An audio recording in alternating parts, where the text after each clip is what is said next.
우리는 새로운 2장에 들어섰습니다.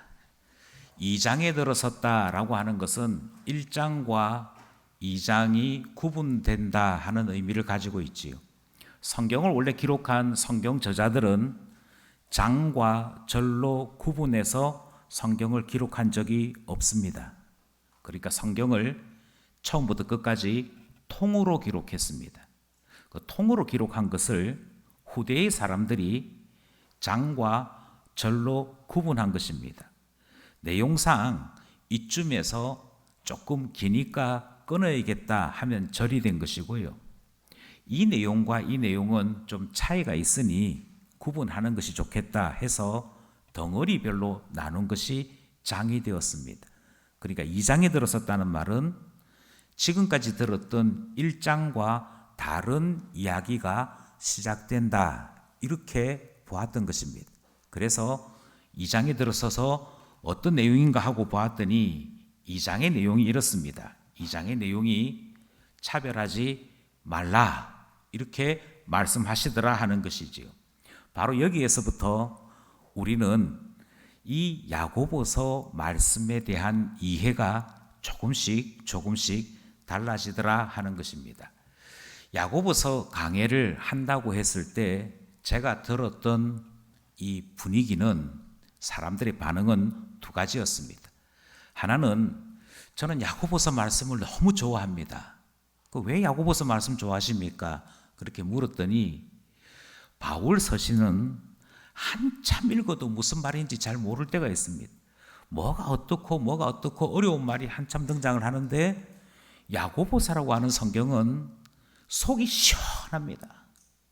금가락 찢긴 사람, 그 사람 앞자리에 앉히고 좋아하지 말아라, 차별하지 말아라. 너무 시원하지 않습니까? 돈 사랑하지 말아라. 그래, 야고보서 읽을 때마다 이렇게 살아야 되는구나, 이거 하나님 뜻이구나, 그것이 너무 팍팍 와닿아서 하나님 말씀을 따라 살아가기가 너무 좋습니다. 이렇게 해서 저는 야고보서 말씀을 참 좋아하는데 야고보서 강해를 하신다고 하니까 참 기대가 됩니다 하는 그런 반응이 하나 있었습니다. 그런데 또 하나의 반응이 있었는데요. 또 하나의 반응은 종교개혁을 시작했던 마틴 루터가 보여주었던 반응입니다. 마틴 루터는 야고보서를 뭐라고 평가했느냐면 지푸라기 서신, 이것이 성경에 있는 성경 말씀이기는 한데 가치로 이야기하자면 지푸라기 같다, 그러니까 크게 가치로운 것은 아니다라고 이해한 것입니다. 그 마틴 루터는 왜 이 성경을 지푸라기라고 봤느냐? 그것은 여기에 복음에 대한 내용이 잘 보이지 않는다라고 본 것이고요. 여기에 등장하는 단어들을 보니까 율법이 등장을 하고 자꾸만 유대인들이 예수 그리스도를 몰랐을 때 유대교에 빠져 있던 사람들이 알고 있는 신앙, 그것을 가르치는, 그래서 이대로 하면 복을 받고 이대로 하면 저주를 받는다 하는 율법적인 교훈이 많이 담겨 있기 때문에 이 성경을 지푸라기 서신, 이렇게 불렀던 것입니다. 이렇게 양쪽으로 나누어지는 이유는 딱 하나의 차이 때문입니다. 그것은 이 야고보서를 어떻게 해석하느냐 하는 것의 문제입니다. 이 야고보서라고 하는 이 성경을 어떻게 해석하느냐, 저는 이렇게 먼저 말씀드리고 싶습니다. 야고보서라고 하는 성경은 깊이 있게 해석하지 않으면 잘못된 해석, 잘못된 적용에 빠지기가 너무 쉬운 성경이다, 그렇게 말씀을 드리고 싶습니다. 이것은 본문이 무엇을 의미하느냐라고 하는 것에 있어서도 마찬가지입니다. 본문이 오늘 우리에게 가르치는 교훈은 딱 한 가지입니다. 그 한 가지 교훈이 무엇인고 하니 차별하지 말라 하는 말씀을 우리에게 가르쳐주고 계시는 것이지요. 차별하지 말라 하는 이 말씀이 우리에게 주신 말씀이니까 성경이 우리에게 가르치는 교훈은 한 가지다라고 생각하는 것이지요. 이처럼 성경을 대할 때 성경 말씀을 우리가 묵상하거나 적용을 할 때 하나님께서 결국 나한테 뭐 하라고 말씀하시는 것이냐? 하나님께서 내게 무엇을 요구하는 것이냐? 이것을 우리는 적용이라고 부르기를 원하고요. 결국 복잡한 이야기 다 치우고, 그래 결국 내가 뭐 하면 됩니까? 이런 교훈에 집중하는 것을 우리는 행동적 적용이라, 또는 순종만을 위한 적용이라 그렇게 부르는 것이죠. 이렇게 될 때 우리가 자꾸 오해하게 되는 것입니다.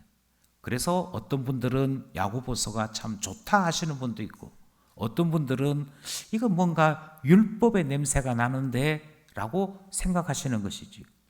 율법은, 또는 우리가 알고 있는 계명은 행동을 기준으로 해석을 하게 될 때 잘한 것과 못한 것이 구분됩니다. 복과 저주가 구분됩니다. 복과 저주가 구분되는 것까지는 좋은데 그 다음부터는 무슨 문제가 생기는 거 아니? 순종을 한 나는 복의 사람이라고 자부하게 되고요, 순종하지 아니한 다른 사람은 저주의 사람이라고 정죄하는 잘못에 빠지게 되더라 하는 것입니다. 그래서 성경은 우리에게 어떻게 적용하느냐, 이 말씀을 어떻게 이해하느냐라고 되묻고 있는 것이지요. 야고보서의 말씀은 겉으로 보면, 그냥 단순하게 보면 차별하지 말라는 말씀이구나로 끝이 납니다. 그리고 무려 이것을 3번씩 강조합니다. 그러니까 오늘 본문을 문단으로 나누면 3개의 문단으로 구분할 수 있다는 것이지요. 그리고 차별하지 말라 하시는 말씀이 앞부분에 등장을 하는데, 그럼 차별하면 어떻게 되느냐? 이 말씀이 3개의 문단마다 등장을 합니다. 그러니까 이렇게 해석하는 사람들은, 목사님 보십시오, 야고보서 말씀은 순종하라 하시는 그 말씀을 따라 순종하면 복이 있고 순종하지 않으면 저주가 있다는 그 율법적인 해석에 딱 맞지 않습니까? 이렇게 얘기한다는 것이죠. 분명히 말씀드리는데 성경을 이렇게 보는 것은 대단히 1차원적입니다. 그냥 성경에 대한 특별한 지식 없이 성경을 문자로 보고 이해하시는 분들이면 누구나 할 수 있는 적용입니다. 그렇게 보면 오늘 본문이 이렇게 말씀을 하시지요. 먼저 오늘 본문이 3번씩이나 강조하는 것을 한번 찾아보자 하는 것이죠. 성경을 펴놓으시고 4절을 한번 보시면 4절에서 차별하는 사람들에 대해서 성경이 이렇게 정죄합니다. 뭐라고 말씀하시냐면, 차별하는 너는 어떤 사람이냐면 악한 생각으로 판단하는 자다, 이렇게 되어 있습니다. 야고보서는 여기에 등장하는 판단하는 자, 이 말을 대단히 무서운 단어로 이해합니다. 왜냐하면 판단하시는 분은 하나님만 하시는 것인데, 사람이 다른 사람에 대해서 판단하는 것을 하나님에 대한 월권 행위로 이해하기 때문에, 너가 사람을 차별하네, 사람을 차별하는 너는 악한 생각하는 사람이야 라고 이야기하는 것이고요, 특별히 하나님의 자리를 넘보는 사탄과 같은 존재로 정죄하고 있는 내용을 확인할 수 있습니다. 또 하는 것, 우리가 찾기 원하는 것은 5절이지요. 5절 말씀을 보면 만약 누군가가 차별하게 될 때 뭐라고 말씀하시냐면, 5절에 가난한 자가 하나님의 나라를 상속받는다 라고 말씀하시므로 너의 차별이 얼마만큼 큰 잘못인지 말씀하시는 내용이 등장합니다.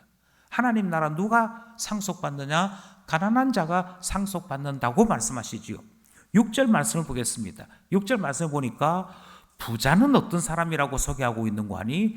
부자는 하나님 나라와 전혀 상관없을 뿐만 아니라 우리들에 대해서, 너희들에 대해서 도리어 억압하고 법정으로 끌고 가는 사람, 그러니까 그 당시에 도도하고 힘있고 모든 권세를 쥐어 같은 자가 바로 부자들이다. 이렇게 말씀하는 내용이 등장합니다. 그러니까 부자는 결코 우리들에 대하여 선한 일을 행하는 자가 아니다 가르치는 것이지요.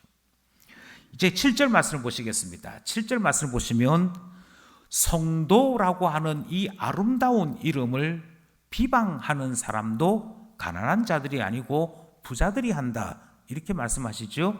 우리식으로 얘기하자면 교회 간다는 사람들 가만히 보면 유명한 사람도 없고 부자도 없고 사람들이 다 찌질해. 이런 식으로 비방하는 그 비방을 누가 하느냐?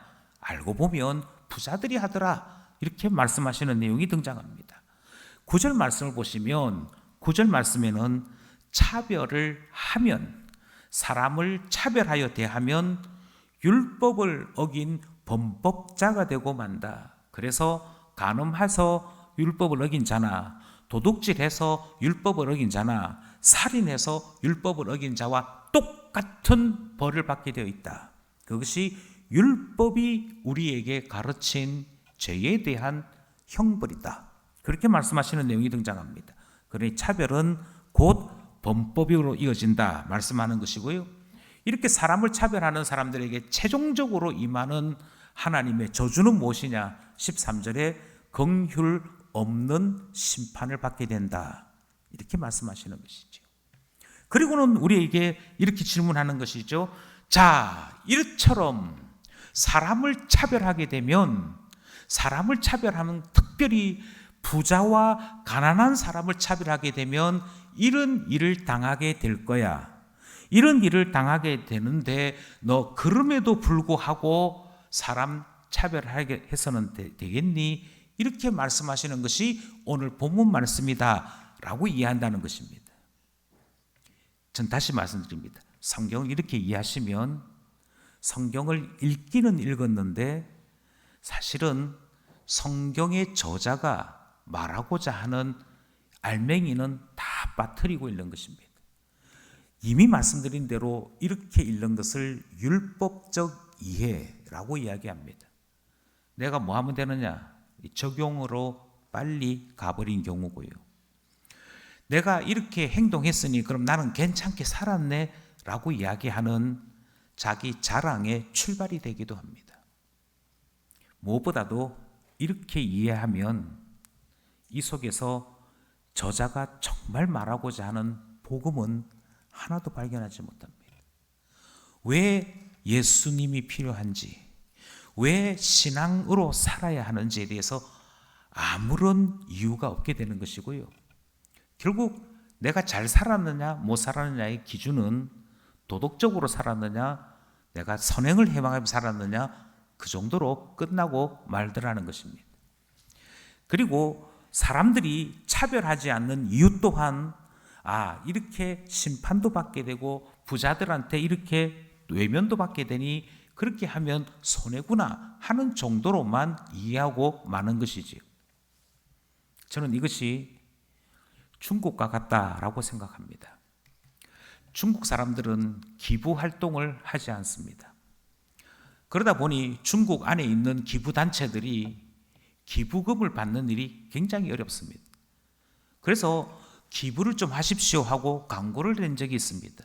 이 기부 단체들마다 돈이 정말 야박하리만큼 적게 기부가 되는데 그 돈을 모으고 모아서 광고를 한 것입니다. 광고를 하면서 여러분 기부하십시오. 기부하면 여러분의 기부한 돈이 가난한 사람들에게 이렇게 쓰입니다. 그리고 이런 귀한 일을 할 수 있습니다. 이렇게 했더니 광고 효과가 하나도 없는 겁니다. 그래서 유명한 광고 기획자를 모셔서 따로 의논을 했습니다. 중국에서 기부 활동을 하려고 하는데, 그래서 가난한 사람들, 어려운 아이들 도와주는 그 돈을 모으려고 하는데 광고를 해도 소용이 없다. 그러니까 이 광고업자가 광고를 가만히 살펴보더니 이렇게 광고하면 중국에서는 안 통한다. 그럼 어떻게 광고하면 좋겠느냐? 당신이 전문가니까 당신에게 맡겨보겠다. 그래서 맡겨드렸습니다. 그랬더니 이 중국 광고에 정통한 이 전문가가 광고를 이렇게 내었습니다. 여러분의 자녀들에게, 여러분들이 사랑하는 자녀들 주변에는 가난한 아이들이 있습니다. 여러분들이 자라나는 자녀들 바로 옆에 짝지는 아주 형편이 어렵거나 불우한 가정에서 생활하는 아이들도 있습니다. 그런데 만약에 이 아이들을 도와주지 않고 이렇게 계속 시간이 가게 되면 여러분들의 자녀들은 부자가 될 것이고 성공한 사업가가 될 것이고 잘 살게 될 것입니다. 반면에 어렵게 자란 이 아이들은 강도가 될 것이고 살인자가 될 것입니다. 결국 20년 뒤에 이 아이들은 당신이 그렇게도 사랑하는 자녀들을 죽일지도 모릅니다. 당신이 그렇게도 사랑하는 당신의 자녀의 재산을 강도질할지도 모릅니다. 이 불행한 미래를 막는 유일한 방법은 지금 이 아이들에게 기부하여서 이 아이들도 잘 자라게 하는 방법입니다. 선택하십시오. 20년 뒤에 당신의 자녀들이 살해당하기를 원하십니까? 친구들과 여전히 좋은 관계로 살기를 원하십니까? 그랬더니 기부가 쌓이더라는 것입니다. 기부금이 막 모이더라는 것이지. 제가 이미 말씀드린 대로 이것은 수준이 낮은 단계일 때 통하는 이야기입니다. 만약 신자의 신앙이 협박이나 또는 위협을 가해야만 순종한다면 결코 거듭난 사람이 아닙니다. 결코 하나님의 사람이 아닙니다.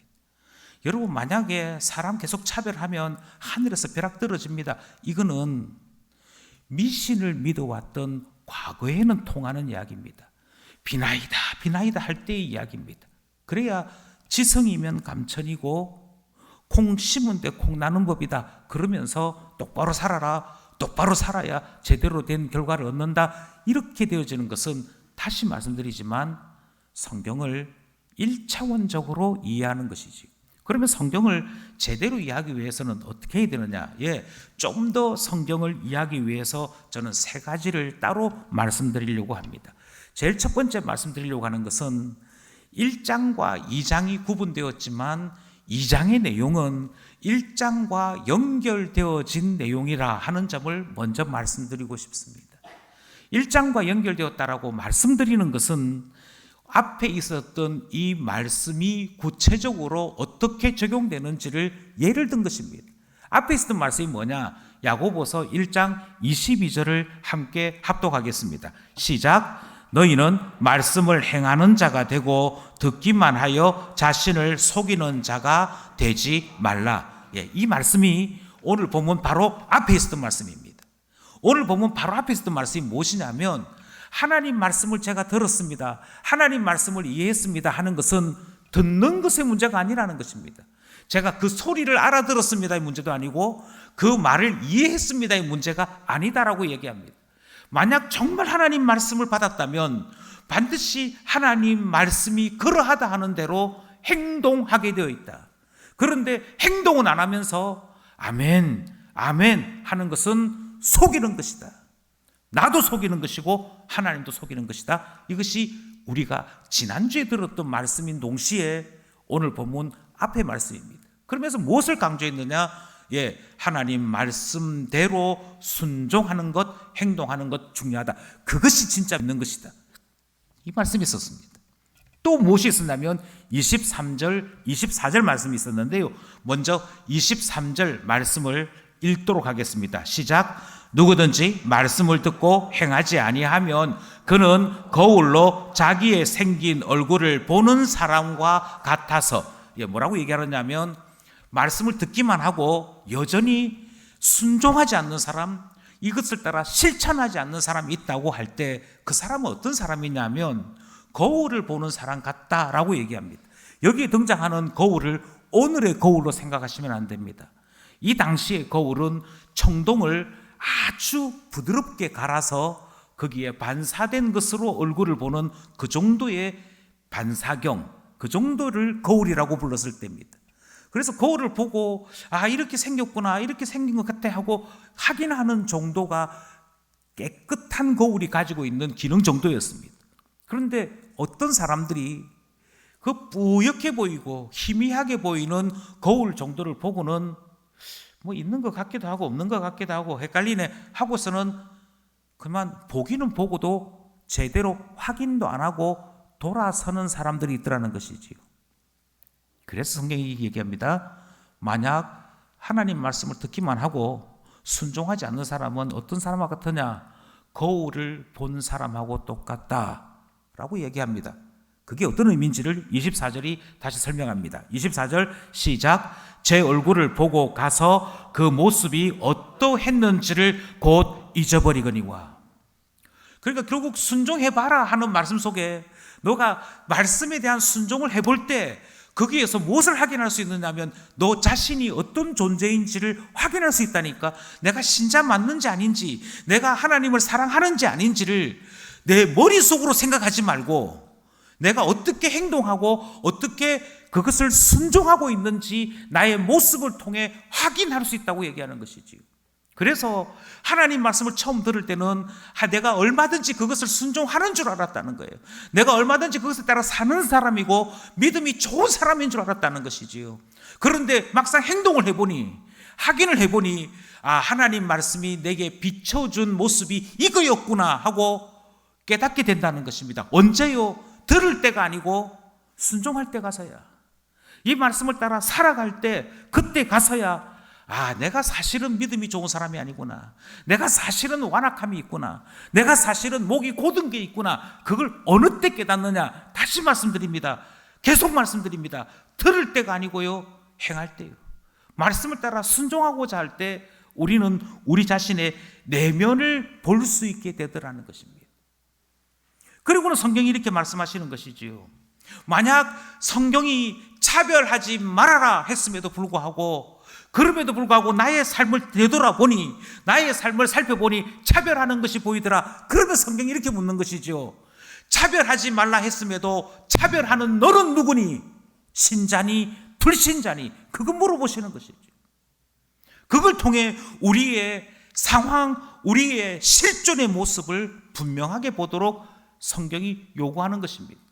그래서 성경은 뭐라고 계속 말씀하시냐면 하나님의 말씀은 이해의 문제가 아니야. 하나님의 말씀은 주의 말씀이 진리인 줄 알고 받아들여서 행하는 사람들의 것이야. 그때 가서 우리의 실제가 등장한다니까 이 말씀하시는 것이죠. 그러므로 오늘 우리가 함께 읽어야 될 이 말씀은 무엇을 바탕으로 이해해야 되는 거 아니? 이 말씀대로 나는 실천했는가 아닌가? 실천하지 않았다면, 나의 삶 속에 사람을 차별한 것이 있었다면 다시금 물어야 하는 것입니다. 너는 누구니? 사람을 차별하는 너는 누구니? 신자니 아니니? 이것에 대해 질문하고자 예를 든 것이 오늘 본문 말씀이더라는 것입니다. 그러므로 1장과 2장은 연결해서 봐야 됩니다. 두 번째로 우리가 만약 이 말씀을 보았다면 이 말씀을 통해 행동 안에 있는 우리의 내밀한 영혼 깊은 곳을 볼 수 있어야 합니다. 그것이 오늘 본문이 우리에게 가르치는 교훈이기 때문입니다. 나는 차별해 안 해? 이것의 문제가 아닙니다. 나는 누군가에 대해서는 차별을 하지 않고 누군가에 대해서는 차별을 해. 그런 자세한 조사의 내용이 아닙니다. 지금 우리의 행동이 어디에서부터 출발했느냐를 지금 묻고 있는 것이지요. 그래서 오늘 본문 첫 절에서부터 이것에 대한 분명한 말씀이 등장을 합니다. 오늘 첫 번째 문단에 너가 부자들에 대해서 선하게 행동하는 이유는 뭘까? 부자를 보면은 왠지 저 사람들은 착한 사람인 것 같고 저 사람들에 대해서 내가 좋게 대해주면 저 사람들이 나에게 대해서도 좋게 대해줄 것이라고 선입견을 가진 이유는 무엇일까? 성경이 그렇게 묻는 것이지요. 우리 속에 어떤 것이 깔려 있기에, 우리 영혼 깊은 곳에 어떤 것이 깔려 있기에 부자들에 대해서 우리가 자꾸 이렇게 다른 시각을 가지게 되는 걸까? 1절부터 이렇게 얘기합니다. 1절에서 출발하기를 주 예수 그리스도에 대한 믿음이 있다면 차별하지 않는다 이렇게 말씀합니다. 이 말씀을 세상 모든 사람한테 던진 것이 아닙니다. 이 야고보서를 쓴 사도 야고보는 이렇게 얘기합니다. 사람을 차별하지 말라. 이것이 주 예수 그리스도에 대한 믿음이 있는 사람들에게는 이 말씀을 할 수 있습니다. 사람 차별하지 마십시오. 이 말은 우리 안에 예수님을 주님이라고 믿는 그 믿음이 나의 영혼 깊은 곳에 있다면, 나의 영혼 깊은 곳에 주 예수 그리스도가 누구이시며 그분이 어떤 분인지에 대한 참된 믿음이 있다면 당연히 차별하지 않는다 하는 말씀이 깔려 있는 것입니다. 그런데 반대가 있겠죠. 예, 반대가 있습니다. 나의 행동을 보니까 나는 분명히 믿음의 사람들은 사람을 차별하지 않는다. 그러므로 차별하지 마 하시는 말씀이 주어졌음에도 불구하고 나의 행동을 가만히 살펴보니 3절에 있는 말씀을 따라 하더라는 것입니다. 3절에 있는 말씀은 이렇습니다. 아름다운 옷을 입은 자를 눈여겨보고 말한다 이렇게 되어 있습니다. 여기 말하는 눈여겨보고라고 하는 것은 거기에 눈이 꽂힌 것입니다. 거기에 이미 내 마음이 그냥 거기에 따라가고 있는 것입니다. 그래서 어떻게 되는 거 아니? 저 사람이 입은 옷이 너무 예쁘다. 나도 저런 옷 한번 입어봤으면, 그 마음에 빠진 사람입니다. 예, 저는 이런 모습들을 많이 발견합니다. 나이가 살 들면서 여자분들은 1에서부터 100명까지, 그러니까 하나도 예외가 없이 다 명품 백에 관심이 있는 것을 보았습니다. 그리고 내가 들고 다니는 백이 왠지 저 사람들이 있는 틈에 끼어서는 초라하다, 내가 좀 없어 보인다, 그래서 안 들고 가면 안 들고 갔지, 이상한 메이커에 그것은 들고 가기 싫어하는 모습을 볼 때가 있습니다. 심지어 그것을 살 만한 형편이 안 되는 분들은 짝퉁을 사기도 합니다. 그런 경우를 두고 얘기하는 것이죠. 그러나 분명한 사실은 정품과 가품은 반드시 표시납니다. 언제 표시나죠? 비 올 때. 비 올 때. 무슨 똥하는 제품들이나 뭐 샤하는 제품들은 진짜면 비 올 때 내 몸은 비를 맞아도 결코 얘는 비를 맞을 수 없기 때문에 품에 안고 뛰어갑니다. 그런데 가품은 가짜다 싶은 사람들은 이게 가짜기 때문에 그걸 머리에 두고 비를 막는 데 씁니다. 그때 보면 아, 이게 가짜였구나 진짜였구나 구분된다니까요. 더 구분되는 것이 있습니다. 내 눈이 부자의 아름다운 옷을 보고 너무 좋다, 이쁘다, 그러면 1절은 아니라는 것입니다. 1절이 이야기하는 주 예수 그리스도를 믿는 자로서 내 영혼이 체계를 갖추고 있는 그런 사람은 아니라는 것입니다. 믿음으로 살아야지, 신앙으로 살아야지, 여기만 있고 내 영혼 깊은 곳에는 아름다운 옷이 있는 것입니다. 내가 보이는 것이죠. 내가 판단되는 것입니다. 그뿐만이 아니죠. 4절에는 성경이 이렇게 얘기합니다. 바로 그런 행동, 그런 모습이 어디서부터 나오느냐? 악한 생각에서부터 나온다. 악한 생각이 나의 판단이 되어졌다. 물론 성경이 이야기하는 악한 생각이란 사람을 죽여야 돼 하는 그와 같은 대단히 윤리에서 벗어난 생각을 이야기하는 것은 아닙니다. 그것뿐만 아니라 신앙적이지 않은 생각을 악한 생각이라고 종종 이야기합니다. 그러니 첫 번째 문단에서 계속 하는 얘기 이거죠. 너가 사람을 차별하는지 아닌지 살펴봐. 그 속에서 너가 너의 영혼 깊은 곳에 무엇이 있는지 보일 거야. 그거 보라는 얘기예요. 다시 묻습니다. 내 눈이 비싼 아파트로 가고 있고 아주 고급 차로 가고 있고 사람들의 아름다운 화장품에 가고 있고 그와 같이 되고 있다면 다시 한번 물어봅니다. 내 영혼 깊은 곳에는 뭐가 있다는 얘기입니까? 내 영혼 깊은 곳에 나의 삶의 만족이 되고 있는 것은 예수 그리스도입니까? 이 세상 재물입니까? 내가 보이기 시작하는 것이죠. 모든 행동은 영혼 깊은 곳에서부터 나옵니다. 이 첫 번째 문단이기예요. 둘째 문단은 5절로부터 시작하는데요. 둘째 문단에서도 역시 마찬가지로 성경은 똑같이 우리 행동에 대해서 이야기합니다. 너 왜 가난한 사람도 업신여기지? 가난한 자를 업신여기는 이 행동은 어디서부터 나온 것일까? 5절이 이렇게 얘기합니다. 자, 생각해봐. 하나님이 계셔. 하나님이 계시는데 하나님이 누구를 사랑하시느냐? 하나님은 부자와 가난한 자 중에 누구를 사랑하시느냐? 하나님은 가난한 자를 택하셔. 똑같이 있다면 부자보다는 가난한 사람의 눈이 간다는 것입니다. 그분이 하나님이시라는 것. 그리고 그 가난한 자들에게 하나님은 무엇을 기대하시느냐 하면 다른 어떤 것으로도 부유함이 없기 때문에, 다른 어떤 것으로도 기댈 것이 없기 때문에 가난하면 가난할수록, 삶이 어려우면 어려울수록 하나님을 붙잡는, 그래서 하나님에 대한 믿음만큼은 누구보다도 부유롭다는 것입니다. 다른 건 없어요. 돈도 없고 건강도 없고 아무것도 없어요. 아무것도 없는데 가난하면 가난할수록 어떤 사람이 되는 거 아니, 하나님에 대한 간절함, 하나님에 대한 믿음만큼은 부자 못지않을 만큼 엄청나더라는 것입니다. 이 부유함으로 치면 가난한 사람이 믿음에 가난한 최고의 부자라고 얘기합니다. 그러니까 돈은 없지만 믿음에는 부자예요. 그게 하나님 시각에서 말씀하시는 가난한 자들에 대한 평가입니다.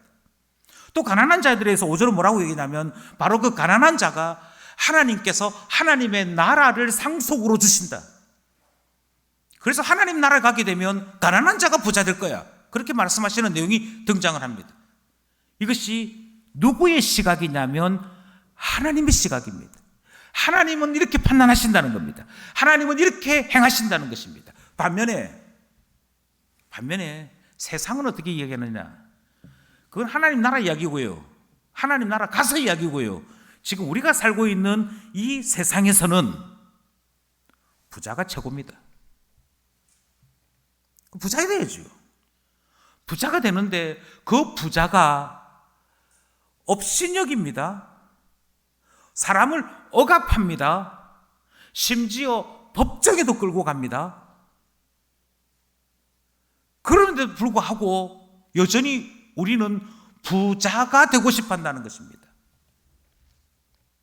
이유가 뭘까요? 그것은 부자가 저지르는 나쁜 짓이기도 하지만 그 나쁜 짓이 부자에게는 당연히 주어져 있는 권리처럼 여겨지기 때문입니다. 나이 어리지만 부자면 나이 많아도 그 집에 하인으로 있거나 집사로 있는 사람한테 반말해도 괜찮다고 생각합니다. 월급 주니까, 그 사람이 돈 주니까.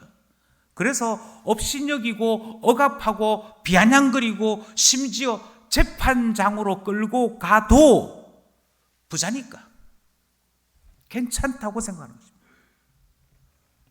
그래서 부자의 비리는, 부자의 잘못은 용납 가능하다고 생각하는 거예요. 그 속에 무엇이 품어 있죠?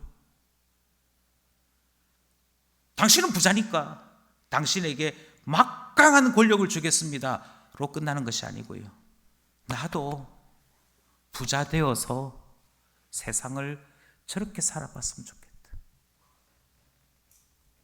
그 마음이라는 거예요. 나도 부자 되어가지고 떵떵거리고 살아봤으면 좋겠다. 나도 부자 되어가지고 뭐가 문제야? 뭐가 문제냐고? 내 돈으로 해결 안 되는 게 어딨어? 그러면서 경찰도, 검사도, 재판장도 쩔쩔매게 만들 수 있는 막강한 권력의 사람 되고 싶다. 그 마음이 부자들을 자꾸 다르게 보기 시작하는 거예요. 너도 공부 잘해서 성공해라. 너도 공부 잘해서 나중에 유명한 사람 되어라. 예, 최종적인 목적은 공부 잘하는 사람도 유명한 사람도 아니지요. 결국 부자 되어서 힘을 가진 사람 되라는 얘기죠. 그럼 다시금 질문합니다. 하나님이 가난한 자에 대해서 아무리 저 사람이 진짜 부자야 하신들, 하나님께서 가난한 자들에 대해서 저 사람들이 하나님 나라를 상속받을 사람들이야 한들, 내 마음 깊은 곳에는 그게 없기에, 하나님의 시각이 없기에 세상 눈, 세상 기준을 따라 여전히 가난한 사람은 업신여겨도 되는 것, 부자는 존경받아 마땅한 것으로 행동하고 생각하더라는 것입니다. 다시금 질문합니다. 내 영혼 깊은 곳에는 하나님과 하나님 나라가 있는 것입니까? 내 마음 깊은 곳에는 이 세상과 부자 되고 싶은 마음이 있는 것입니다. 셋째 문단도 마찬가지입니다. 셋째 문단에서는 이렇게 물어봅니다. 너 진짜 두려워하는 게 뭐니? 뭘 두려워하니? 두려워하는 것이 무엇이냐에 따라서 우리의 행동이 달라진다 말씀하시는 것이지요. 두려워하는 것이 여러분 무엇입니까? 만약 내가 율법을 범하여서 범법자가 되는 것, 그래서 하나님 앞에 정죄를 받고 긍휼 없는 심판받게 되는 것을 참으로 두려워하는 자라면 적어도 하나님을 두려워하는 사람일 것입니다.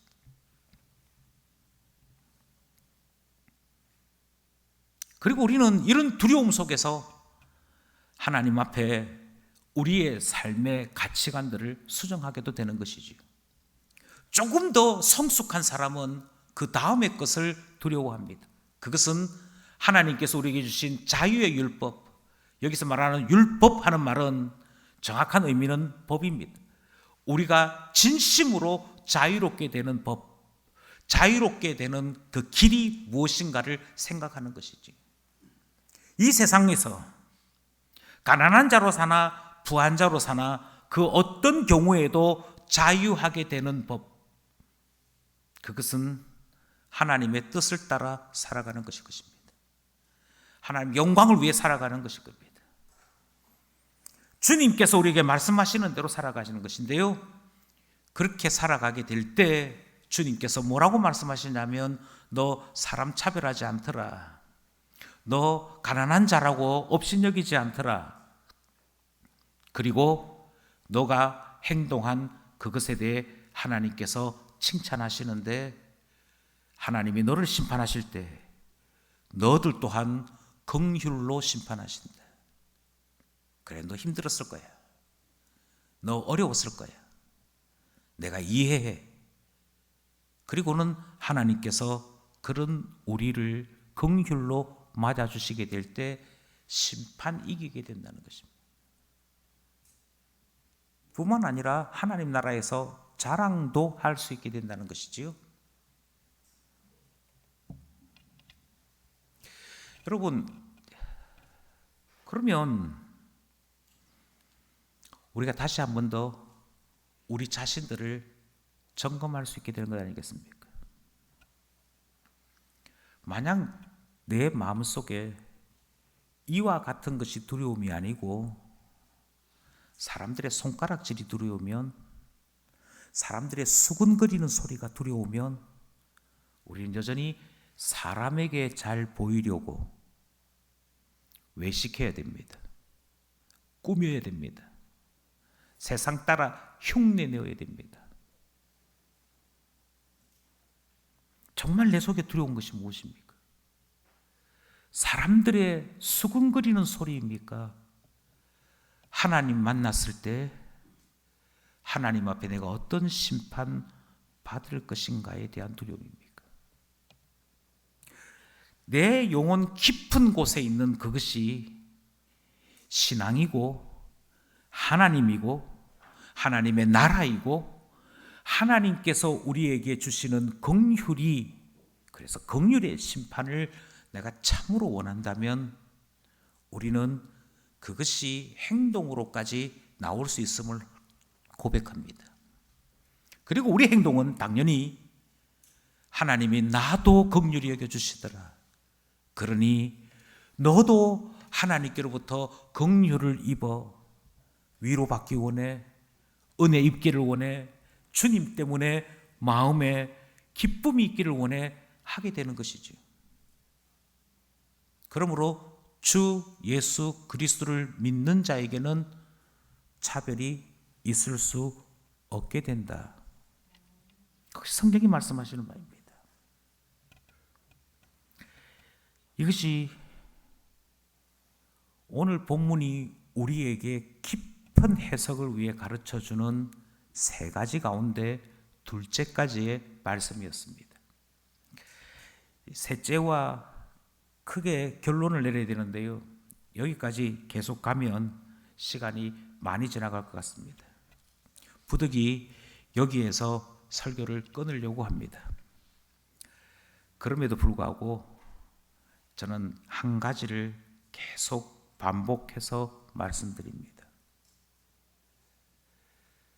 내가 생각하는 나, 이제 그만 말씀하십시오. 이만하면 됐지요. 가끔 이런 이야기를 집에서 들을 때 당황스럽습니다. 이만한 마누라가 어딨냐, 이걸 아내인 제가 이야기하면 얼마나 당황스럽습니까? 아니, 이만한 목사가 어디 있어요? 그 이야기를 제가 말하면 이 자리에 앉아 계신 교우들이 얼마나 당황스럽겠습니까? 그러니까 다시 말씀드립니다. 내가 나를 말하지 마십시오. 그럼 나는 어떻게 나를 말할 수 있느냐? 말씀을 듣고 어떤 행동이 있는지, 어떻게 그 말씀을 따라 살았는지를 보시고 그 행동을 통해 나를 말씀하십시오. 내 속에 하나님이 살아계십니다.